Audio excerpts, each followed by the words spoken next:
तुमच्या मनात शंका ठेवू नका.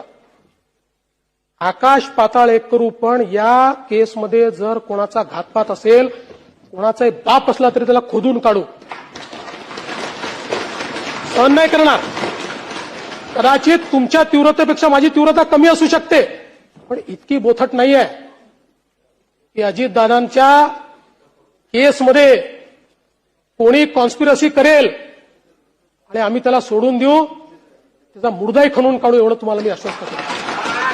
आणि पुन्हा सांगतो, तुम्ही जे प्रयत्न करतात माझं समर्थन आहे, मी त्याच्या विरोधात नाही आहे. फक्त हे प्रयत्न करत असताना माझी तुम्हाला विनंती आहे, तुम्ही तरुण आहात, इतरांची तीव्रता कमी आहे असं तुम्ही समजू नका. कदाचित तुमच्यामध्ये लिडरशिप आहे, तुम्ही समोर जाऊन करतात. काही असे असतील की ज्यांना मनातलं वाटतंय, पण ती लिडरशिप त्यांना दाखवता येत नाही किंवा त्यांच्यामध्ये ती कार्यपद्धती नाही आहे.